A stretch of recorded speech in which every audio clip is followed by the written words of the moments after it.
मेरे प्यारे मित्रों नमस्कार। आज हम स्टार्ट कर रहे हैं अपनी यूनिट नंबर 6 कंडेंसेशन। कंडेंसेशन और बॉइलिंग 2 यूनिट हमारी रह गई हैं जिनको ख़त्म होने के बाद हमारा हीट ट्रांसफ़र ऑपरेशन ख़त्म हो जाएगा। तो कंडेंसेशन ऑपरेशन क्या होता है ये हम समझें।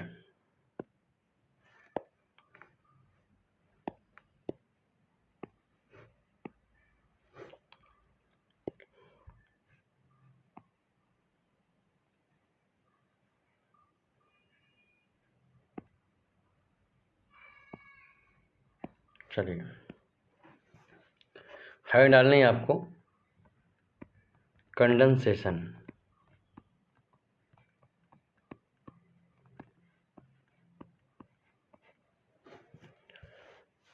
What is the meaning of condensation. Condensation को हम जाने तो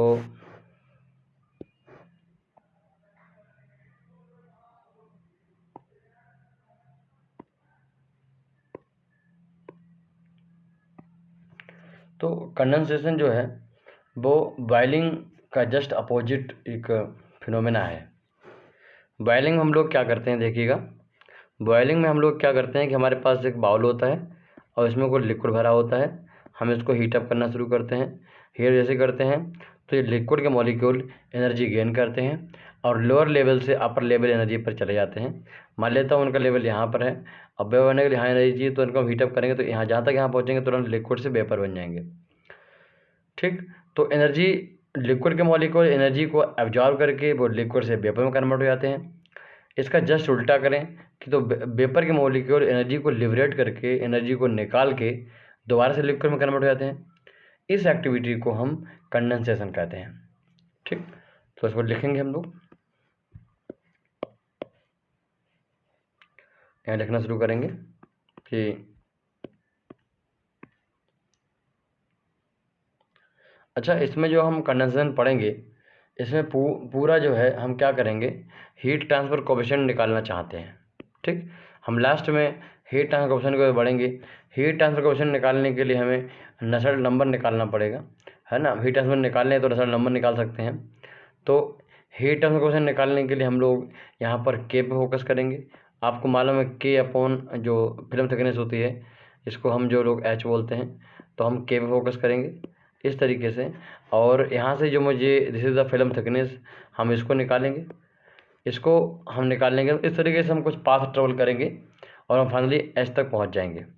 तो ये सब काम हम आगे करने वाले हैं। तो हमारा फोकस कहाँ है, हीट ट्रांसफर कोएफिशिएंट निकालने में। जिस तरीके से हम कन्वेक्शन में heat transfer coefficient formula drive करते हैं, वैसे ही कंडेंसेशन में हमें एच निकालने का कोशिश करेंगे। ठीक है, तो इसमें आप लिखिएगा, डेफिनेट लिखते हैं कि लिखो it is just opposite of boiling, opposite of.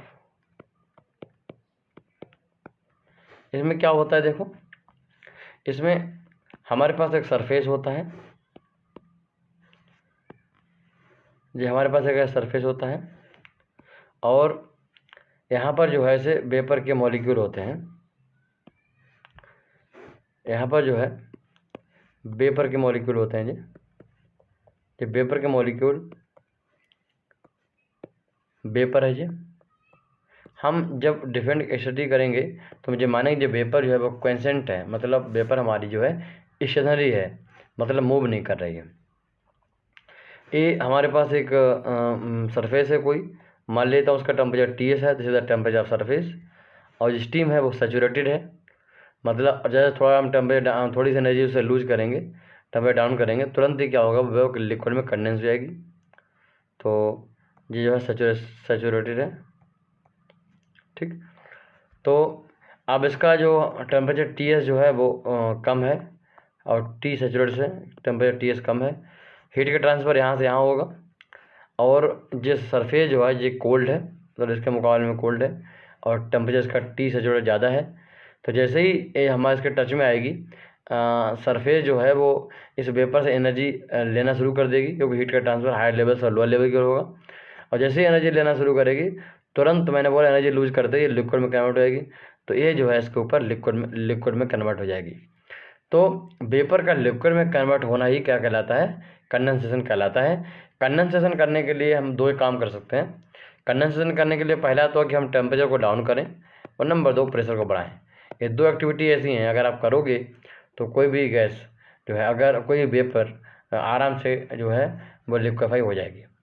ठीक, वेपर कोई भी लिक्विफाई हो जाएगी, बट गैस है तो वो लिक्विफाई हो जाएगी, बट उसको कि क्रिटिकल जो कंडीशंस हैं उन पे होगी, उसके बाद ही प्रेशर लगाने से वहाँ कोई असर पड़ता है। हम उनके बारे में थोड़ा नेक्स्ट में बात करेंगे। तो कंडेंसेशन हमने बोला कि भाई it is just opposite of boiling. आपने देखा कि बॉइलिंग में कोई भी लिक्विड जो होता है वो वेपर में कन्वर्ट होता है, बट कंडेंसेशन में जो वेपर होती है वो लिक्विड में कन्वर्ट होती है। तो इस तरीके से देखो, in which fluid liberated energy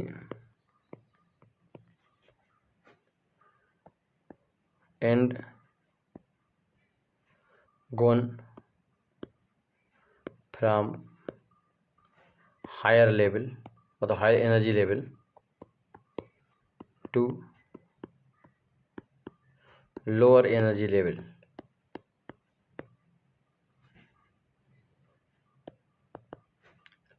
by a cooling fluid. ठीक, हम यहाँ पर जो टेम्परेचर जो Ts कम मेंटेन किया है, इस तरफ क्या होता है, कोई लिक्विड ठंडा लिक्विड फ्लो हो रहा होता है, उसके थ्रू उसका टेम्परेचर हम कम मेंटेन करते हैं, लो टेम्परेचर मेंटेन करते हैं by cooling fluid by solid बाल। जो टेम्परेचर Ts किसका है, जो बाल का टेम्परेचर है। ठीक, तो इस फ्लूइड के द्वारा और इस बॉल की हेल्प से हम क्या करते हैं, किसी भी वेपर को क्या करते हैं, कंडेंस कर लेते हैं। जो वेपर होती हैं वो लेटेंट हीट को लिबरेट करती हैं। मतलब जो है, जो वेपर हैं वो सिर्फ अपनी लेटेंट हीट को रिमूव करती हैं और लिक्विड में कन्वर्ट हो जाती हैं। इसका मतलब इस एनर्जी को देने के बाद कोई भी अगर मटेरियल अपनी एनर्जी को देगा तो उसका टेम्परेचर डाउन होगा, बट यहाँ पर जो अपनी एनर्जी को देंगे और कंडेंस हो जाएंगे तो टेम्परेचर डाउन नहीं होगा। जो टेम्परेचर सैचुरेटेड लिक्विड का है, वेपर का है, वही कंडेंसेट का मिलेगा। यहाँ पर आप देखोगे कि इस तरीके से नीचे एक पोर्ट लगा होगा, इसमें जो लिक्विड कंडेंसेट होता जाएगा वो यहाँ पर इकट्ठा होता जाएगा, तो वो लिक्विड टेम्परेचर वही होगा जो कि वेपर था, टी सैचुरेट। तो अगर कोई भी वेपर लिक्विड में कन्वर्ट हो रही है और उसका टेम्परेचर चेंज नहीं हो रहा है, इसका मतलब वो सिर्फ अपनी लेटेंट हीट जो है उसको लूज कर रही है। चलिए हम फोकस करते हैं अपने टॉपिक पे। हमारा टॉपिक ये तो था इसकी कि what is the meaning of condensation. हम आगे और कुछ समझेंगे। इसके टाइप हम फोकस करते हैं। टाइप बेसिकली जो टाइप होते हैं वो दो टाइप होते हैं। पहला टाइप है ड्रॉप वाइज कंडेंसेशन और दूसरा है film wise condensation.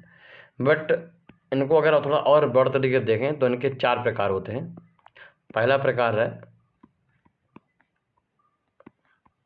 Drop wise condensation, first type. दूसरा टाइप है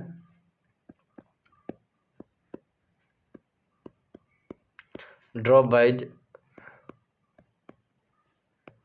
सस्पेंडेड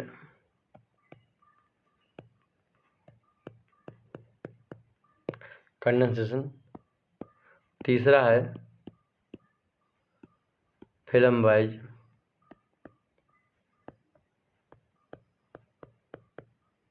कंडेंसेशन और चौथा है डायरेक्ट कंडेंसेशन।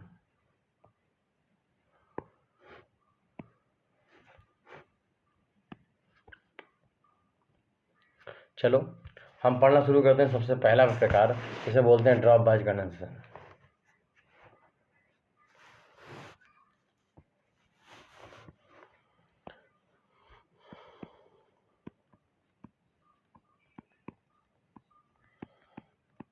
ड्रॉप वाइज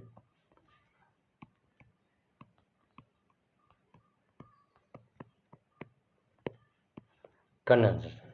ठीक,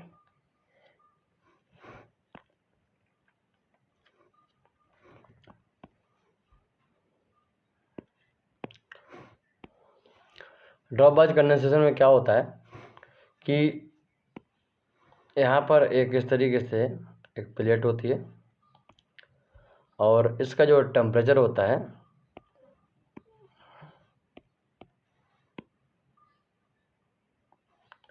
जो प्लेट है और इसका टेम्परेचर कितना है TS है।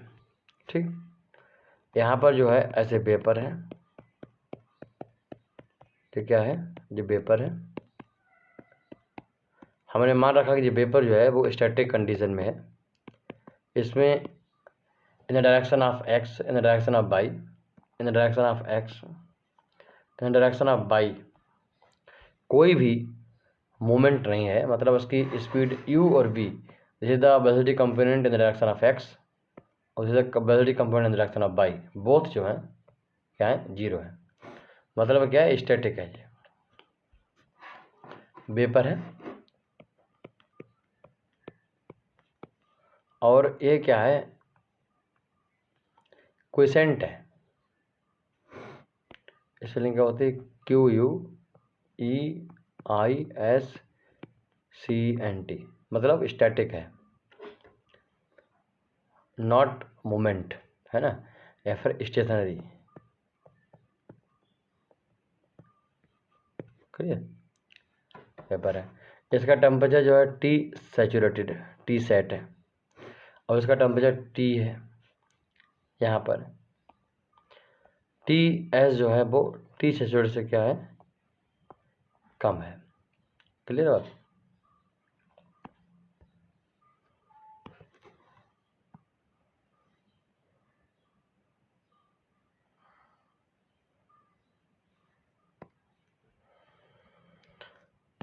तो अब यहाँ पर क्या हो रहा है कि हीट ट्रांसफ़र कुछ इस तरीके से हो रहा है। यहाँ पर हीट ट्रांसफ़र कुछ इस तरीके से हो रहा है कि क्योंकि T सैचुरेट ज़्यादा टेम्परेचर, TS कम है, तो इसका मतलब हीट का ट्रांसफ़र होगा।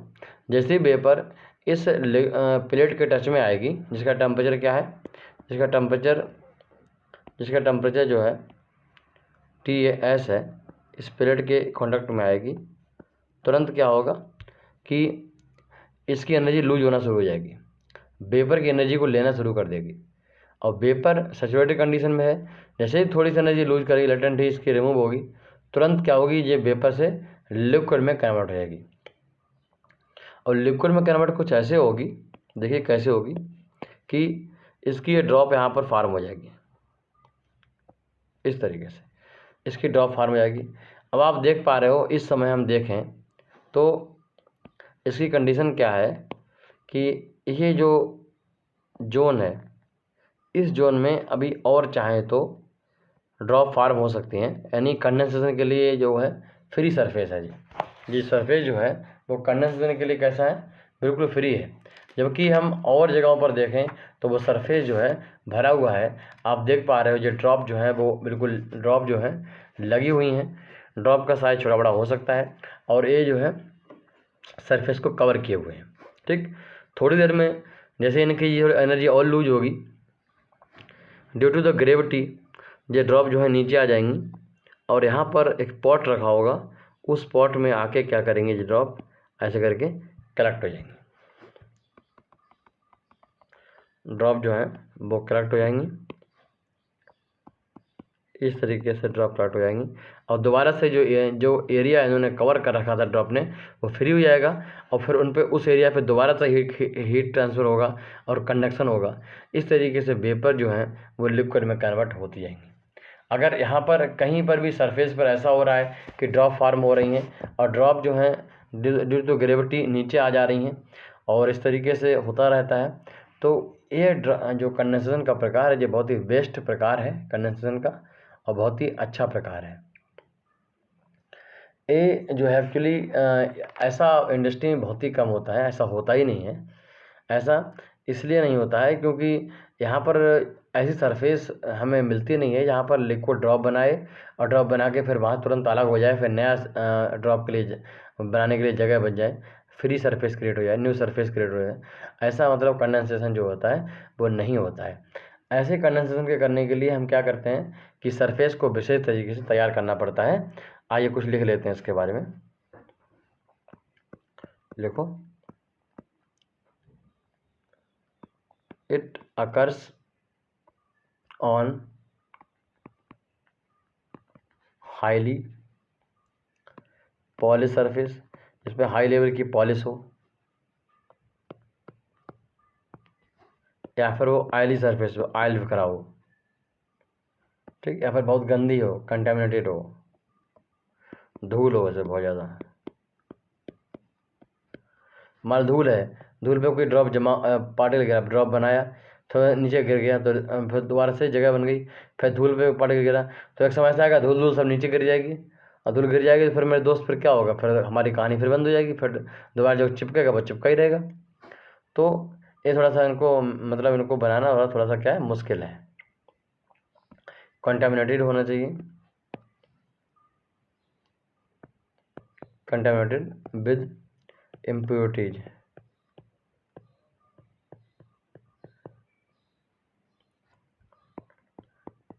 like fatty acid,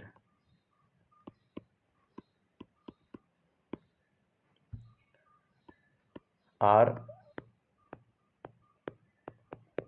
organic compound। मतलब मुझे ऐसी सरफेस चाहिए जो पहले गंदी हो, कंटेमिनेटेड हो, उसमें इम्प्योरिटी लगी हो। इम्प्योरिटी किसकी लगी हो? फैटी एसिड की इम्प्योरिटी, ऑर्गेनिक कंपाउंड की इम्प्योरिटी हो, हाईली पॉलिश हो surface.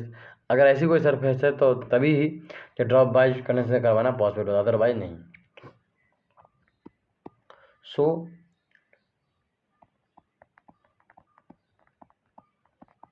Condensate formed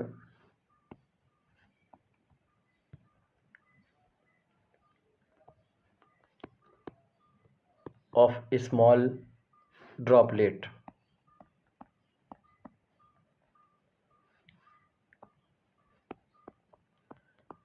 of the liquid of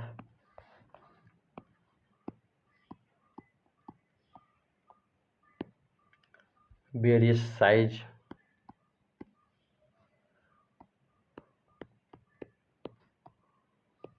which fall down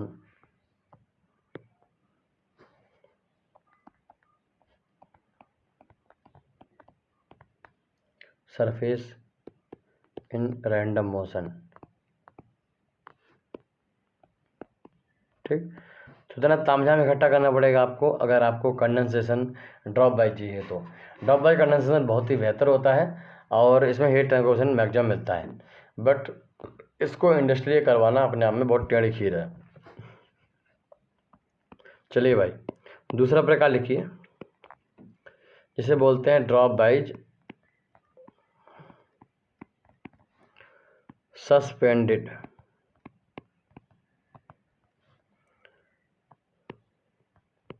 condensation. Dropwise suspended condensation ये कैसे होता है?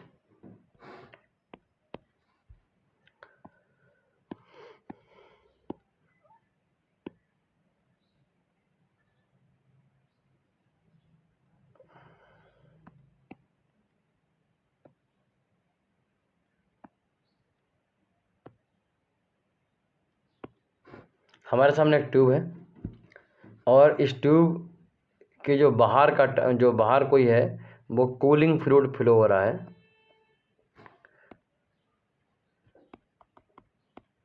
मतलब जो सरफेस है इसकी सिलेंडर की एंड ट्यूब की, उसका टेम्परेचर कितना TS है। इसके अंदर ट्यूब के अंदर वेपर जा रही है और इस वेपर का जो टेम्परेचर है वो T सेट है, और आपको मालूम है कि TS जो है वो कम है T सेट के मुकाबले। बात समझ में आ गई? तो ऐसी कंडीशन में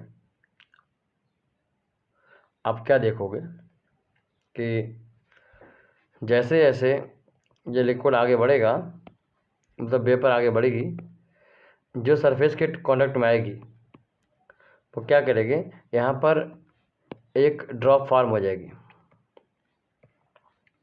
ठीक, अरे टेम्परेचर TS कम है और सैचुरेटेड वेपर का टेम्परेचर ज़्यादा है, तो जैसे इसके सरफेस के टच में आएगी तो ड्रॉप बाज कंडेंसेशन होगा। तो जो ड्रॉप फार्म होंगे। फिर ड्रॉप फार्म होने के बाद ये ड्रॉप दोबारा से इसी वेपर में गिर जाएंगे, इसी वेपर में क्या हो गिर जाएंगे। तो वेपर है, ये गैस स्टेट है। गैस स्टेट में अगर कोई लिक्विड की ड्रॉप गिरती है, लिक्विड की ड्रॉप अगर बीच में गैस में आ जाए, इसको क्या बोलते हैं, सस्पेंशन। तो इस तरीके से मतलब डूबी हुई है ना, तो ये क्या बन जाएगा, सस्पेंडेड कंडीशन हो जाएगी इसकी। तो यहाँ पर जो ड्रॉप हैं वो वेपर में सस्पेंडेड हो जाएंगे। तो इस तरीके की जो हमारा एक्टिविटी होती है, इस तरीके के कंडेंसेशन होता है, हम उसको ड्रॉप वाइज सस्पेंडेड कंडेंसेशन कहते हैं। जिसमें लिक्विड के पार्टिकल हैं वो दोबारा से सस्पेंडेड हो जाते हैं वेपर में।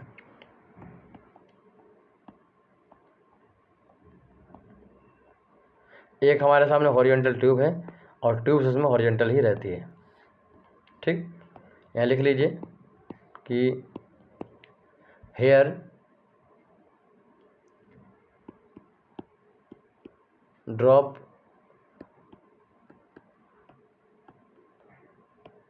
fall down in the vapour media.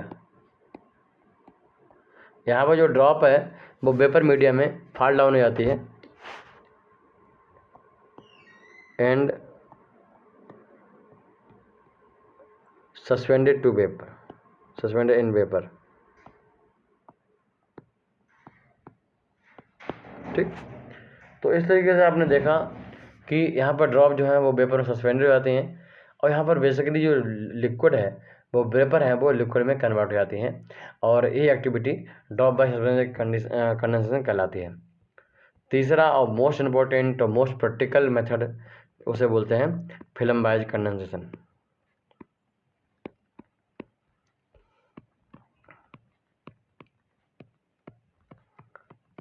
Film buys condensation, ये फिल्म बाइज कंडेंसेशन क्या है देखो।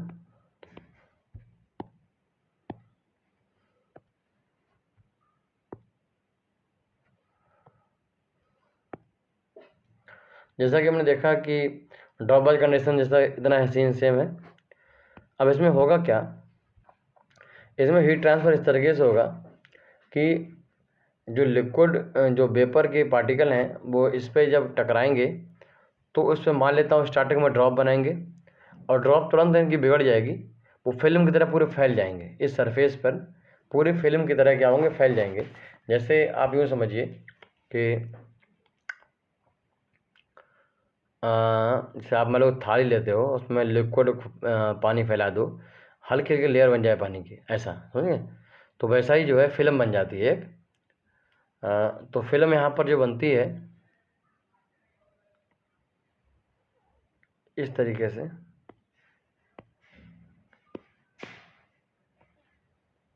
ऐसी फिल्म बन जाती है।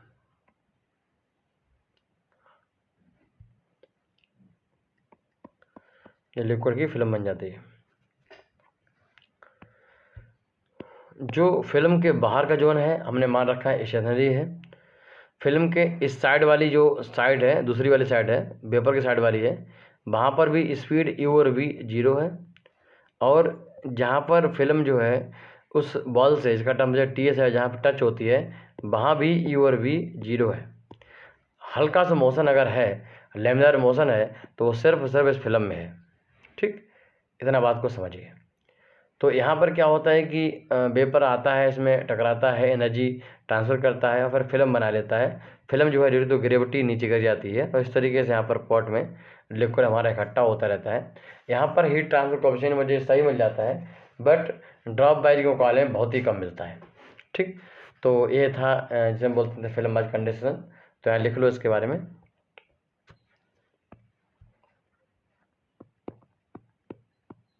Hair rate of heat transfer is such that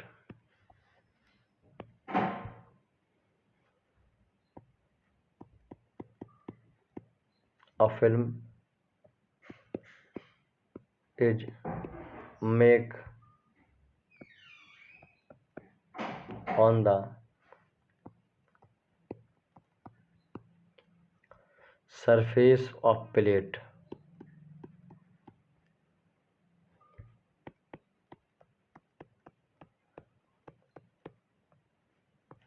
After that,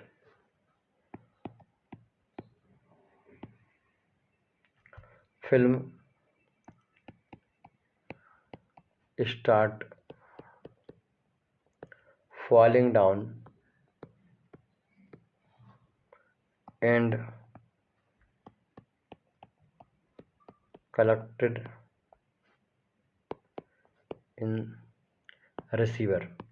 तो सिंपली हीट ट्रांसफ़र इस तरीके से होता है कि जो हमारे जो कंडेंसेट होता है उसकी एक फिल्म बन जाती है सरफेस पे और फिर फाइनली वो नीचे गिर जाता है।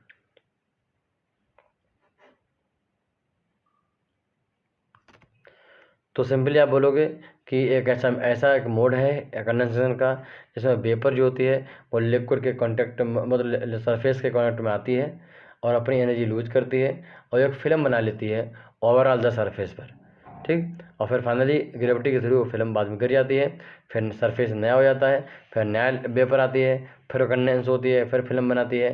फिल्म जब तक गिरेगी नहीं नीचे तब तक नया लिक्विड पे कंडेंस नहीं हो सकता, ठीक। यानी सरफेस एरिया काफ़ी देर तक कवर रहता है। सरफेस एरिया जो है कवर रहेगा तो हीट ट्रांसफ़र नहीं हो पाएगा क्योंकि उसके लिए दोबारा से सरफेस एरिया चाहिए। बिना सरफेस एरिया के तो कंडेंसेशन होगा नहीं, कोई भी हीट ट्रांसफ़र नहीं होगा।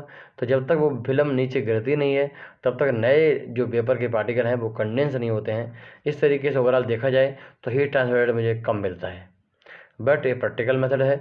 इंडस्ट्री जो भी है, चाहे हम फॉलिंग फिल्म एवेपोरेटर बात करें, चाहे राइजिंग फिल्म एवेपोरेटर बात करें, आप लोगों ने देखा वहाँ पर इसी प्रकार का कंडेंसेशन होता है और इसी तरीके से हीट ट्रांसफ़र होती है। इसमें लाइन लिख लो कि हीट ट्रांसफर कोएफिशिएंट डी मतलब in case of drop wise condensation is 5 to 10 times of heat transfer coefficient in case of film wise condensation. एक लाइन लिखोगे कि हीट ट्रांसफर कोएफिशिएंट लिखो, heat transfer coefficient in case of drop wise condition is 5 to 10 and 5 से 10 गुना 5 to 10 times of film wise condensation. तो जो हमारा drop wise condensation है उसमें जो हीट ट्रांसफर कोएफिशिएंट है वो लगभग मुझे 5 से 10 गुना ज़्यादा मिलता है फिल्म वाइज मुकाबले में। बट प्रॉब्लम ये है कि हम ड्रॉप वाइज को कैसे करें। हम क्या एक आदमी को ऑपरेटर को वहीं खड़ा कर दें कि वो सरफेस को गंदा करता रहे और उस पर ऑयल लगाता रहे। अरे भाई, ऑयल उस पर लगाता रहे, वेपर कंडेंस हो, फिर नीचे गिरे, फिर दोबारा से ऑयल उस पर चिपड़ दे, है ना।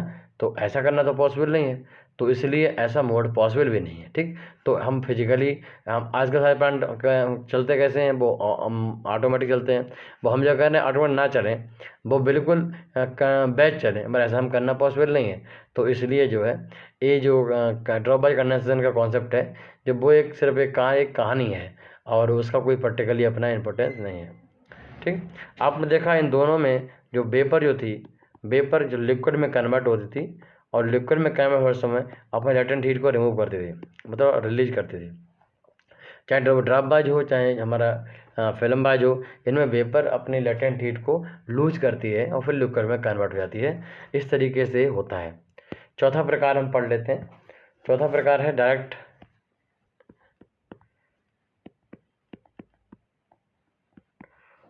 कंडेंसेशन। तो डायरेक्ट कंडेंसेशन बोलते हैं या फिर डायरेक्ट कॉन्टैक्ट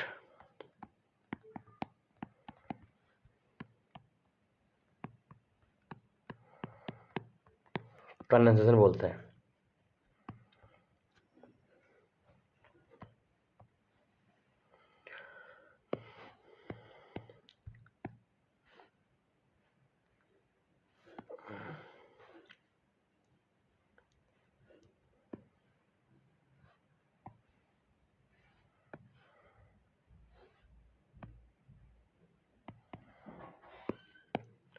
यहाँ पर हमारे पास एक वेसल है, कोई पात्र है, और इसमें क्या है, लिक्विड जो है फिलअप है।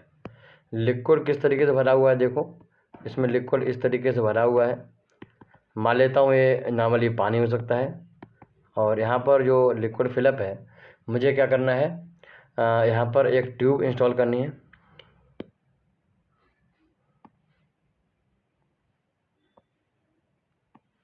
इसमें एक ट्यूब इंस्टॉल है और हम क्या करेंगे, यहाँ से वेपर लेंगे। वेपर का टेम्परेचर जो है टी सैचुरेट टेम्परेचर है और ये जो है इसके इन करेगी, इस तरीके से इन करती हुई आएगी।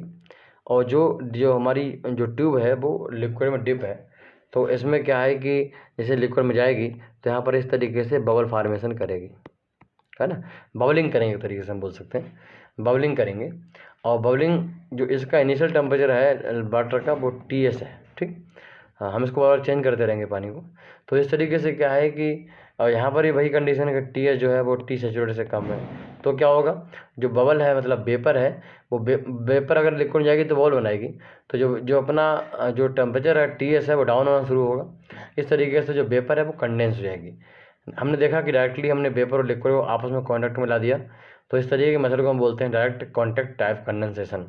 आपने कई बार देखा होगा हम ऐसा करते हैं। हम चाहें एक प्रोसेस होती है जिसमें हम कीटाणुओं को और वायरस को मारने का काम करते हैं, उसमें डायरेक्ट हम स्टीम मिला देते हैं। किसी भी हम देखते हैं कि हम आपको पढ़ाएंगे बायोलॉजिकल जब सब्जेक्ट हम कवर करेंगे तो जैसे इसमें क्या करते हैं कि मैंने आपको पढ़ाया था, जब वो पढ़ाया था क्या बोलते हैं उसको, एथेनॉल बनाना सिखाया था, तो हम पढ़ाया था आपको। तो अगर हमें किसी भी मटेरियल को हमें हैंडल करना है उससे पहले उसके वायरस को मारना चाहते हैं, तो हम डायरेक्टली एक स्टीम की पाइप लेते हैं, इसमें मिला देते हैं। तो इसमें स्टीम मिला देंगे तो वायरस है वो हाई टेम्परेचर की वजह से वो क्या होंगे, कीटाणु जीवाणु जो भी हैं वो मर जाएंगे, ठीक। तो यहाँ पर भी हम डायरेक्टली क्या करते हैं, कंडेंस करते हैं, डायरेक्ट टाइप कंडेंस करते हैं। तो यहाँ पर लिख लीजिए 2 लाइनें, लिखो, it occurs when two fluid stream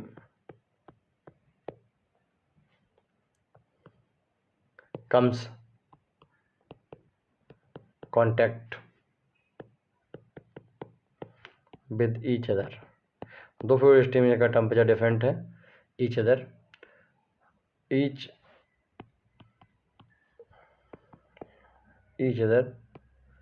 at different temperature, ठीक। कोई दो फ्लूइड स्ट्रीम है का टेम्परेचर डिफरेंट है, उनको आपस में कॉन्टैक्ट में लाएंगे तो इस तरीके से जो हायर टेम्परेचर की वेपर है वो कंडेंस हो जाएगी। इस एक्टिविटी को, इस मोड को हम डायरेक्ट कॉन्टैक्ट टाइप कंडेंसेशन कहते हैं। यहाँ पर जो मैंने आपको बता दिया कि जो हमारा ड्रॉप वाइज कंडेंसेशन है वो बड़ा प्रैक्टिकल नहीं है, फिल्म वाइज कंडेंसेशन बहुत ही प्रैक्टिकल है और इंडस्ट्री में होता है। तो ये हम लोगों ने काफ़ी सीखा है इसके बारे में। आगे चल के हम लोग क्या करेंगे कि देखो इसमें हम थिकनेस निकालेंगे, बाउंड्री थिकनेस निकालेंगे, और उसकी थिकनेस निकालने के लिए मुझे वेलोसिटी प्रोफाइल चाहिए। वेलोसिटी प्रोफाइल के लिए हम लोग मोमेंटम बैलेंस करेंगे, और इसके बाद फिर मुझे थिकनेस के लिए फिर मुझे कहीं ना कहीं अमाउंट कितना कंडेंसेट हुआ है वो चाहिए, और उस अमाउंट की हेल्प से हम लोग क्या करेंगे, हीट ट्रांसफ़र कोएफिशिएंट मतलब हीट ट्रांसफ़र या हीट फ्लक्स की हेल्प से हम लोग क्या करेंगे, फिर फाइनली हम निकालेंगे फिल्म थिकनेस, और फिल्म थिकनेस मिलने पर हम हीट ट्रांसफ़र कोएफिशिएंट निकालेंगे। हीट ट्रांसफ़र कोएफिशिएंट हम एवरेज निकालेंगे और लोकल निकालेंगे, और उसके बाद नसल्ट नंबर हम निकालेंगे। और यहीं चलते चलते हमारा क्या है, नसल्ट नंबर डिफरेंट डिफरेंट केसेस में स्टडी करेंगे और यही टॉपिक हमारा ख़त्म हो जाएगा। फिर मिलते हैं, नमस्कार।